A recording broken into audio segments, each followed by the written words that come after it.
the Avalanche that's going to start. Yeah, bro. Ah, man, it's come on, SMU. Don't make me look silly, man. Please, don't make me look silly. But regardless, I I enjoy I enjoy today. Today is just so packed with college football, and it's packed with two quality NFL games. Now, I was thinking about this, right? I I think we're at a point where college football is actually challenging the NFL as a business. Like Oh, yeah. we've never this is uncharted like territory where I believe that like it's never been a thing. It's never been a thing where college football has ever stepped on the toes of NFL because you almost always think that they work hand in hand, you know what I mean? Like there actually is no interest in competing for attention because football is one thing, you know what I mean? Like the players go from college to the NFL, so it's like it feels like it's all one like motion. It's in one motion, I guess. You know what I mean? But Yeah. now, because usually you have these Saturday NFL games, which comes after Army Navy. Army Navy is supposed to be that, the hurrah, that's supposed to kind of cap the season. And then you have these free Saturdays, and that's where the NFL comes and swoops in. But now, with this expanded playoffs, nah, nigga, we need our days back, gangy. We need our we need our days back. I mean, I might need y'all niggas to go back to Sunday. I don't know what Roger Goodell's gonna do about that because I don't. It is a lot. It is a lot, and luckily they did the Penn State SMU game like at 12, so they didn't have to step on so they kind of it works with the time at least a little bit. Just, But I I don't know. It's getting in the way. You know, Yeah, I that's a actually big game. want to Like, see what would you? that. I think people are really going to be making a real decision, man. I want to watch. I want to watch Clemson. I want to watch Clemson in Texas at 4. That might be a better draw right now than Mhm. Pittsburgh and Baltimore to a lot of people. You know what I mean? Like, I I don't think anybody wants to be competing for college and pro attention at the same time. Like that's crazy. I think they're gonna figure it out though. Because in Definitely. reality, I think they should have probably put another game on yesterday. Yeah, definitely. I was surprised there was only one, but I mean, Like there was a couple, but like it wasn't, the ones right, we want to see, the blockbuster college football ones. right. Like this SMU and Penn State should have been yesterday afternoon, maybe. Mhm. That wouldn't have been bad. Or move that Indiana game up to yesterday afternoon, and then put this Penn State SMU primetime on a Friday night. I would watch that. Yeah, but That I was mean, that was crazy. yeah, I don't know, man. It's like you said, it's stopped becoming like a relay race. Handing off the baton from Saturday to Sunday, from college Mm-hmm. football to the pros. Now it's like I actually have to make decisions now. It's not like the NBA and the Yeah. NFL where, if I'm an avid football watcher, it's not that difficult for me to be like, NBA and NFL, I'm gonna watch the NFL or vice versa. But now it's like, whoa, I don't What do know I where do to go. today? I don't know what to watch today. Like, what's going on? You But need that yeah, YouTube TV multi-view, bro. bro, I need something. I did need something because I'm not doing too well. I'm not doing too well, Roger Goodell. Look, we got Texans Chief that's about to come on NBC Peacock. Texans 9-5, Kansas City 13-1. Now both teams need a W. Actually, the Texans are already kind of locked up their division, so I really do think they're on cruise control. But I don't. But it's why be on cruise control against the Kansas City Chiefs? I think they're gonna bring it today. But for the Kansas City Chiefs, they need every game. They need every game for these next 3 games. They need to play because Or wait, no, not the next 3 games. They need the next 2 games. They need this game and they need. Hold on, let me look at this schedule. They need this game and they need Pittsburgh. They need to win these 2 because Buffalo Bills is on their heels. They're on their heels, and you don't want to drop these 2, and then now all of a sudden, Buffalo would own the tiebreaker. And then they would get the bye. So these 2 games are super important, and then because you got to think about it now, you win these next 2, you get to rest everybody for that Denver game. That's the last game of the season, and then you have the bye. You have a lot of days. You have a lot of days to get healthy.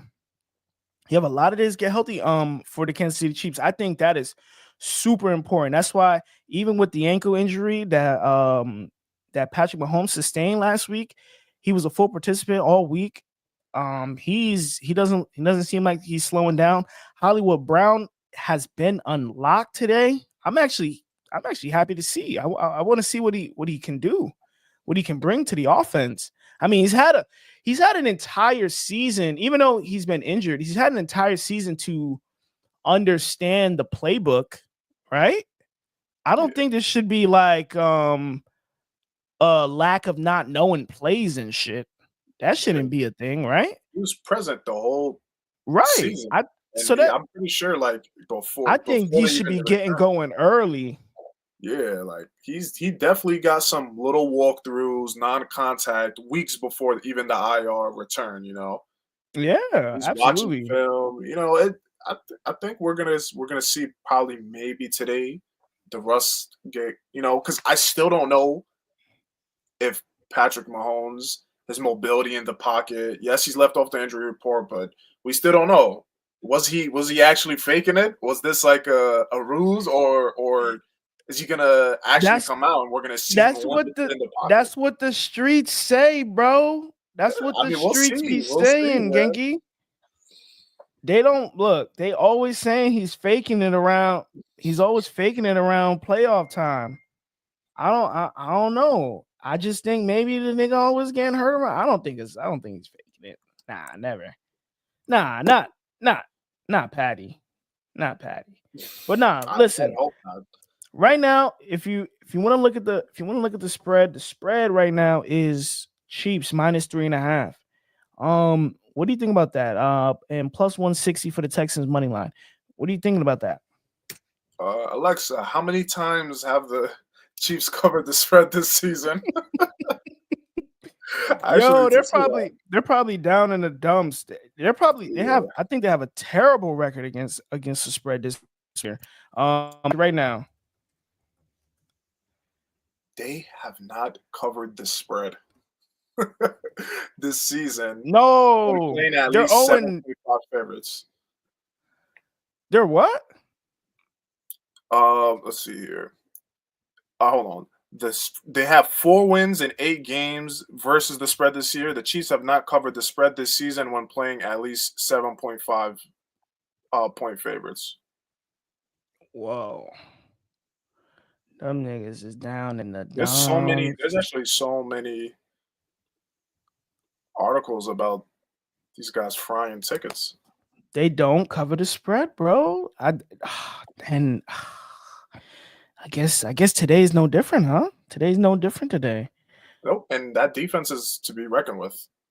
That defense Facts, is to be reckoned but Nico Collins has been heating up. Once Nico Collins got back, you saw CJ Stroud get like better and better and better and better. All he needed was some Nico. All he needed was some Nico in his life, bro. Mm-hmm. Yeah, especially losing Diggs too. It was nasty. And then people were throwing a lot of CJ Stroud hate, like look at this guy. He's not getting it done. He's folding. And now, especially with that loss to the Jets, it kind of just started like a chain reaction. But now we're seeing him get back in the groove, and especially this is the time. This is exactly the time you want to start getting back in the groove. It's crunch time. That's a fact. Look, I like. Oh, we got somebody in the private chat. Oh yeah. Oh no, that was you. Yeah. Yo, they're 1-8 against the spread when playing at least 1 point favorites. Ooh, Kansas City Kansas City contests this year have gone over the point total 46.2% of the time. 6 times in 13 games with a set point total. The Chiefs have won each of the 11 games they were the money line favorite this season. Yeah, of course. They're gonna win. Like they're gonna win, but by how much? I like I'll take the I'll take I'll take the money line, put that on a little lay. Yeah. I'll put that on a nice little lay. But moving on, moving on to the next game. Listen, people, we're gonna keep this nice and quick. We just came here to talk a little shit. Came here to talk a little bit about college. That's where my head is at today. I love what's going on. It feels like a holiday. Happy holidays. It genuinely feels like a holiday today. But if we're gonna go the game after that, we're gonna go right back to college because you got the 4 p.m. game on TNT. You got number 12 Clemson against number 5 Texas. Now, a lot of people are still a lot of people believe Texas are gonna win, but they believe that it's gonna still be a little bit of a struggle because they haven't seen Texas put up a ton of points since Quinn Ewers have come back from injury. Now he kind of seems like a little bit of a shell of himself, and I'm sure everybody is kind of whispering under their breath like, motherfucker, put Arch in. Everybody's like, yo, put Arch in. And I can see a situation in this playoffs, a Jalen Hurts, Tua, Alabama situation. Like I can see Sarkisian pulling this man and really just like, look, I'm done. I'm done. We need more production. And Yep. I think Arch has had enough snaps this season because earlier in the season when Arch was playing, you kind of he had a little he was turning the ball over a little bit. Yeah. And I think through the reps and getting that PT in, I think he's kind of figured out. He just has a certain he got a certain secret sauce to him, bro. He's that guy. Does it have anything to do with his last name? Oh, I'm certain it has everything to do with his last name. Archie Manning is the truth. Like you see his uncle. His uncle just Hall of Fame finalist. Hall of Fame finalist, and his uncle his other uncle already got a jacket. His daddy was nice. I don't know what I wonder what happened to Cooper, man. He had like some what is it, like a life-changing injury or something? He couldn't play football ever again. His daddy was the athletic one. So that's why it doesn't surprise me that he got all the arm talent and the skills from the rest of them, and then he got the wheels from his daddy. Yeah, I don't know, man. His grandpa had the wheels too. I mean, that's what the old heads say. Yeah. The old heads. I didn't watch that shit. That was. I'm pretty sure there's a VHS somewhere with that shit, with him running around and. I didn't watch that shit. Damn, I'm ghetto. I got the boo boo showing. My fault. My heart. Come on. But yeah, man. I like what Texas is definitely gonna win. I don't think if Quinn Ewers is quarterbacking. I don't know if they're going to necessarily run away with it because you saw what Clemson held up against Georgia in that first game of the season in that first half. So I really do think that they have the potential to hold up against SEC competition. Yeah. Until the dam broke and then Georgia kind of ran away with it. But they know in the back of their head, like, yo, we can hold up with these boys. We can do it.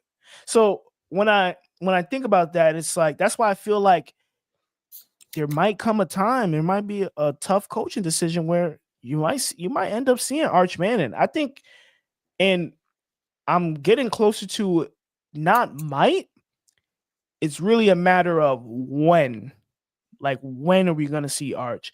Because now you're starting to see him come in different packages, like these slight different packages that he has. Sometimes he runs, or sometimes he might throw like a short route. But somebody on that staff is gonna be like, yo, enough is enough. Because you already hear Quinn Ewers talking about his football future, talking about how he might stay, but he's definitely not gonna stay at Texas. They don't want him. They know he already sees the writing on the wall. So in reality, what he's doing, he's trying his hardest to put on a show, because he's gonna try to up his draft stock in this playoffs. And not only is he going to try to up his draft stock, he's also auditioning for every other college in America. Yep. And that's the cold hard truth. What do you like about this? What do you like about this game, bro? Fun fact: they faced off in 2020 in high school for their state championship. Who? Cade and Eric Quinn. Oh shit! Back in 2020, man. Klubnik had 220 yards, a TD. Ewers had 351 yards and 3 TDs. But personally, just off what I saw, because I like to see what they do against, the heavy hitters during the season, right? Yeah. Texas fell twice in pretty close fashion the second time to Georgia. That's a heavy hitter. Clemson, on the other hand, they held up. Let me see what the final score was here. I mean, they held up at first, right? But then they got kind of like steamrolled. And I know Clemson had this culture a couple years ago of going to the championship, and there's a good winning culture there. But I mean, I don't know. I think Texas really has that momentum, and there's a lot of pressure because Texas hasn't been in the conversation for a while, like to go the distance for a while. So they got to get it done, man. They have to get it done, or there's going to be a shakeup in that program, and it starts with putting Arch Manning on the king. I'm the king, man. Look, Arch is the king, yo. I'm with Texas. I'll definitely take Texas. They got Texas, but they got Texas minus 13.5. My man sent me a hold on, I'm gonna pull it up for you. My man sent me a Bleacher Report. Like, I gotta send it to myself. He sent me a Bleacher Report of the Saturday bets, and this was interesting. I can't lie. Hold on, let me pull this up. Give me a second. Cause they got Texas. They got Texas at 13 and a half, man. I mean, I am a betting man, but damn. 13 and a half. That's that I respect Clemson. I respect Dabo Swinney more than that. Yeah. I respect him more than that, bro. Because when I see that line, give me Clemson 13 and a half. I don't think Dabo goes out sad. Not in his first CFP 12 team playoff. Yeah, not like that. Listen, man, if they lose by 2 possessions, I'll give it the benefit of the doubt and say by 10 points. A field goal and a touchdown. That sounds more realistic. But two touchdowns, maybe 3. Like, nah, I don't think. That's, bro. Look at that. Sound right. Look at this right here. Saturday split: 66% of bets on Tennessee plus 7, 58% of bets on Penn State minus 9. That seems to be holding up. 50 or trending in the right direction. 55% of bets on Clemson plus 13 and a half. Okay.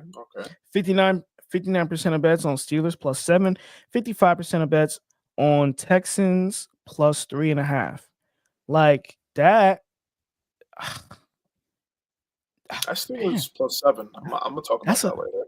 That's a good lay. That might be a good lay. But look, right after this game, I mean, we're in agreement. We're definitely in agreement on Texas beating Clemson for sure. Yeah. But moving on, we got to our NFL, our next NFL game.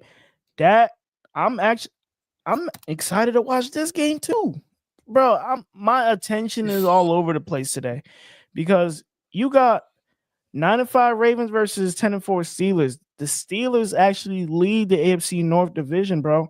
And like I've been telling people all week, Mike Tomlin got that boy's number. He got Lamar Jackson on speed dial. Yeah. Like he got it, bro. And it's one. Like, look, he has one and his Lamar Jackson and his mama. It's like, yo, what you doing this weekend? You taking that out this weekend, my heart? Like it's nasty. But I don't think Lamar Jackson's going outside this weekend, bro. I really do think that he's gonna overcome this. I think he's gonna overcome this defense, even though they play Lamar Jackson like extremely well. They really do. They don't. I was just telling Johnny in the last episode that Steelers defense, man, the entire defensive line, they don't move out of place. They stay true to their rush lanes. So they try to really hem him in, keep him inside the pocket. He doesn't do a ton of running against his team because they know how to contain the beast a little bit.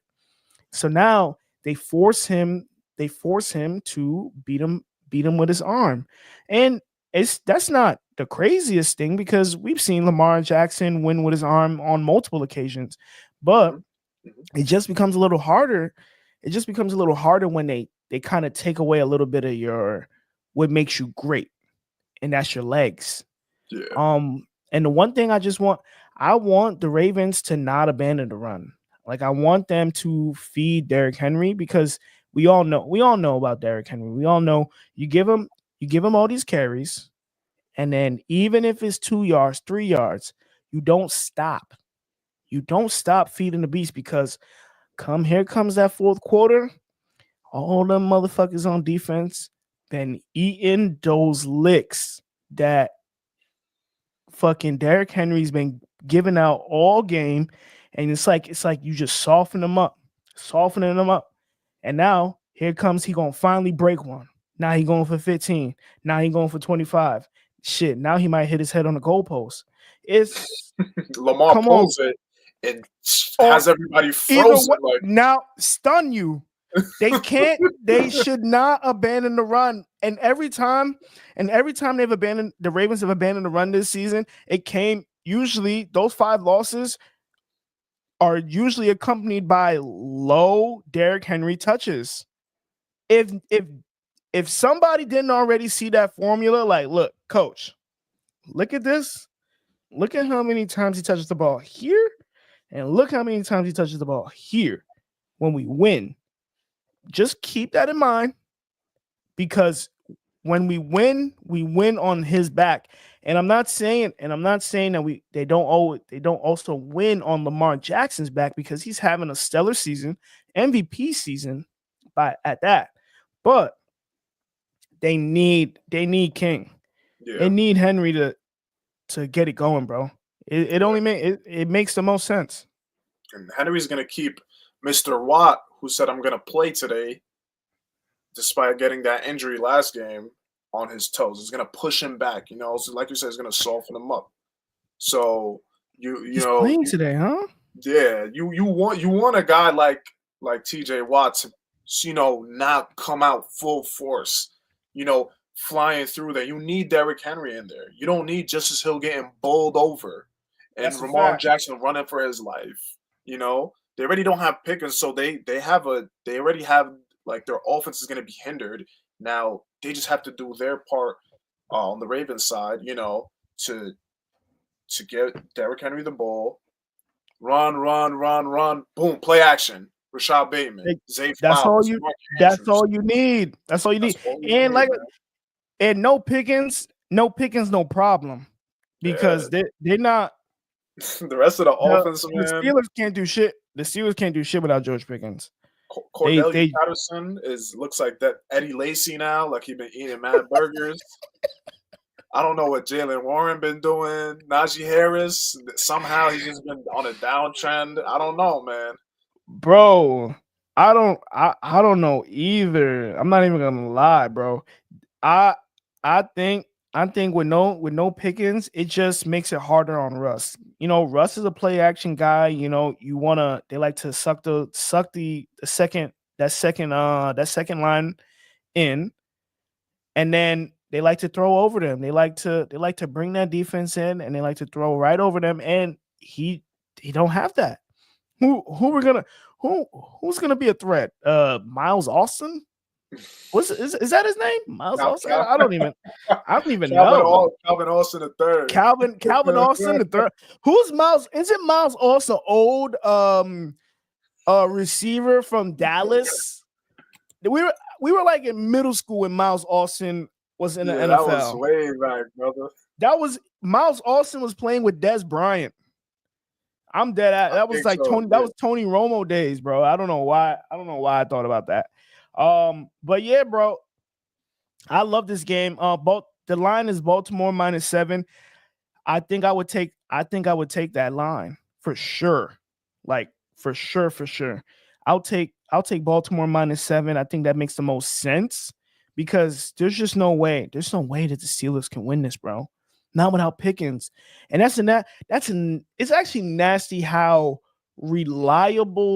how much they rely on one man to take the top off, for real.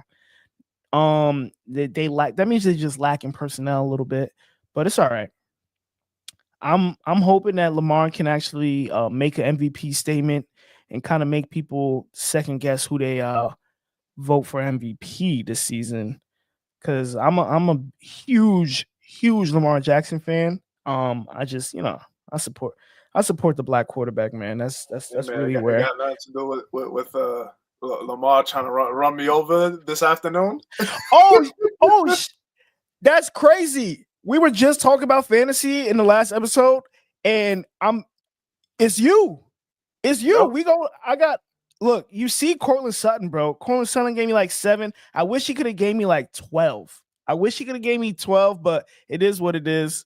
And I'm a little crazy stuff. Facts.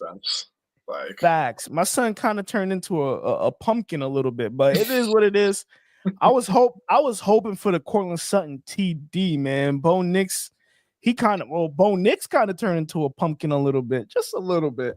I seen a tweet that said, believe it, a lot of Broncos fans don't even understand that this is Bo Nix' ceiling. The niggas are saying that this is Bo Nix' ceiling. Like what you see right here is exactly what you're gonna get. And then I kind of believe that because of how old he is, how much football he's played in college, and how much I didn't necessarily even like Bo Nix from all the way at his time at Auburn.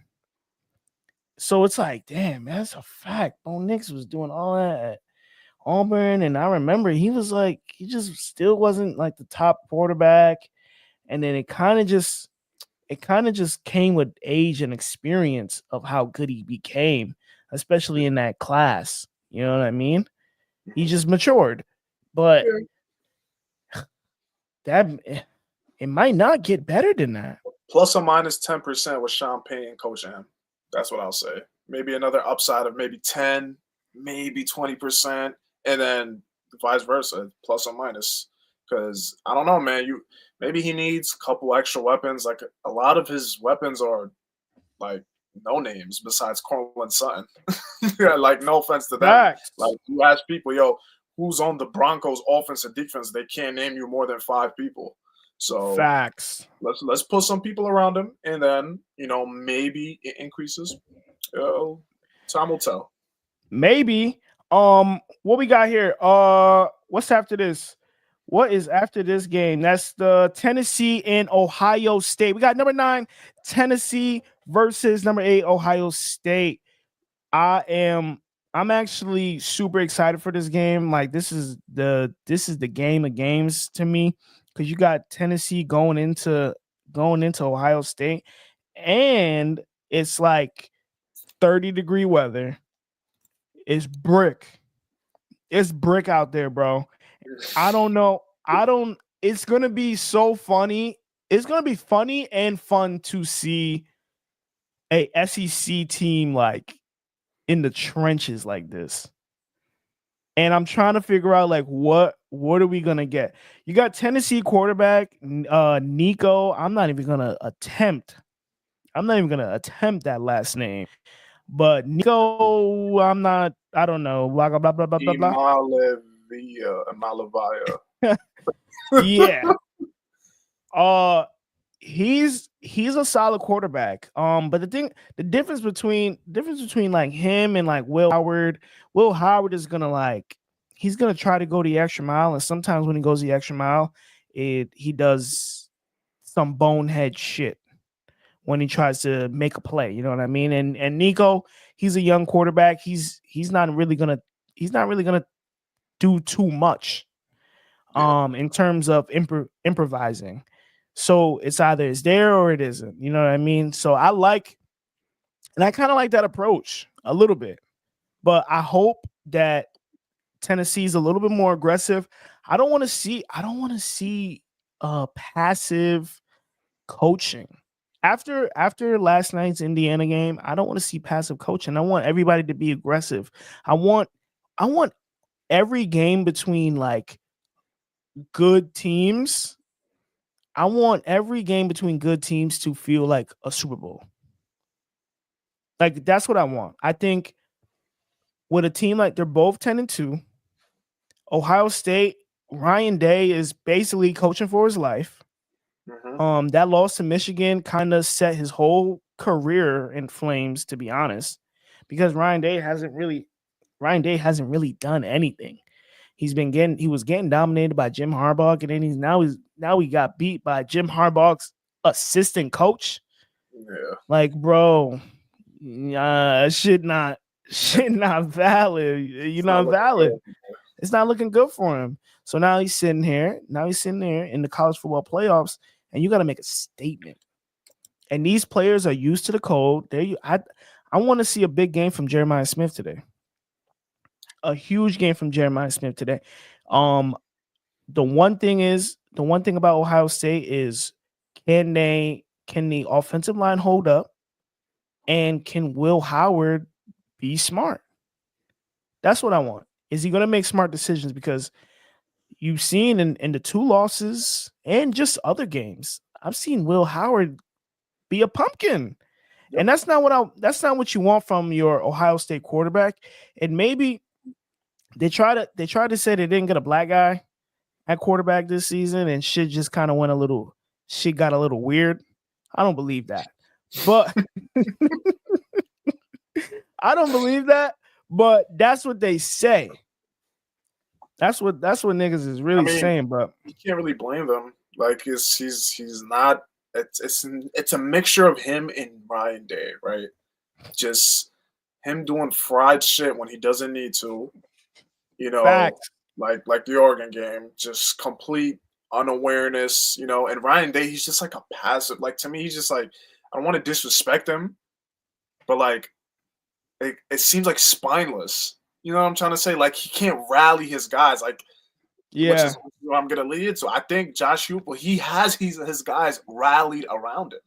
Tennessee, I think, is gonna shock the world, but for some people, it might not shock them. You know, like Ohio State is always been a staple. It's always been up there. It's always been in the conversation. But now, ever since Urban Meyer, you're kind of saying like these inconsistent, you know, seasons, and I don't know, man. I think Tennessee is gonna punch them in their mouth. So true. You think? Wait, hold on. You said Tennessee's gonna punch him in the mouth? Yeah, man. I think they're gonna throw my guy Jeremiah McCoy on Jeremiah Smith. He might have him in shackles, and it's not gonna be mostly his fault. It might be Will Howard's fault not getting him the ball. They do have a lot of weapons, but I don't know, man. I'm not really convinced with this Ohio State team. Yeah, I'm not sold, right? I'm just not sold. That's the problem, bro. I get you all the way. Oh man, Is that all the coverage? Look, that wasn't even too much. See, that wasn't even too much. Currently, right now, Penn State 14-0 with 10 minutes and 19 seconds left in the second quarter. SMU is not looking good, buddies. It's not looking good for the ACC nor Indiana. They need to go somewhere and they need to rethink themselves just a little bit. I don't know. If SMU held up with Clemson, well, Clemson beat them, but they put up a fight. They were fighting. It's crazy. Like, but you can't put up a fight against Penn State? What's going on? So here's the thing. Holding up it depends on how we're only seeing it from the final score, right? The game tells you a different story, right? At halftime, we're talking 24-7, complete domination from the Clemson Tigers. It was the fourth quarter that brought them back in. Those 17 that outscoring Clemson 17-3. So that one quarter closed the gap. Is it fair to call it garbage time? Maybe. The thing is with football, in my opinion, there's really no such thing as garbage time unless you're getting dealt with like Georgia and FSU 63-3. That's garbage time. Right.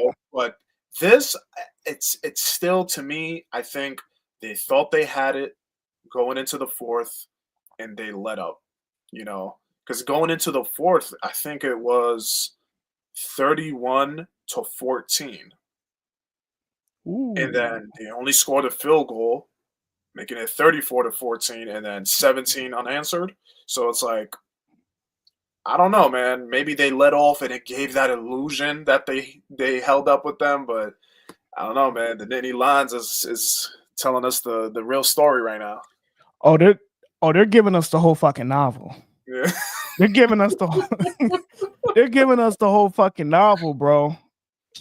Shit not looking too good. Look, but they're driving right now. They're on Penn State 19.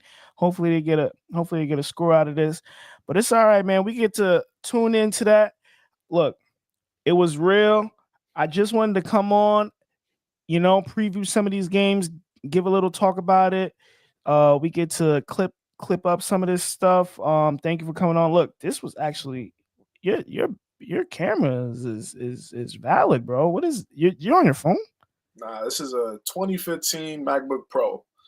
Oh wow! This is a FaceTime camera, but I got the light busting in the back. I got the window. That's the FaceTime. That's the FaceTime camera. Facts, bro. Oh, that's hard. That's hard. I fuck with that. Appreciate you, man. Appreciate you. I can't believe that. Oh wow. Jaden Hicks picks off CJ Shaw. Look, we missing all the action. We got to go tune in, y'all. Let me load this stuff. Facts, yo. Thank y'all for tuning in to Break the Huddle, a little Saturday episode. We just had to tap in real quick. I appreciate you, brother Do. We about to go lock in, get your bets in, get your parlays in. Remember, if you take our advice, we are not geniuses. We are not geniuses. We are just some funky fans trying to make a buck. That's all it is. That's all it is, man. But yeah, if you're with me, subscribe. If you're with me, like. If you're with me, follow. Do what you gotta do. I fuck with y'all. I love y'all. Thank you very much. Look, we out of here, bro. Yes, sir. Time, baby. Look, see, oh man, I don't be having the outro ready. Oh man, this is so ghetto. Who got my back? Who got my back? Who got my back? Who got your back? Who got that swerve?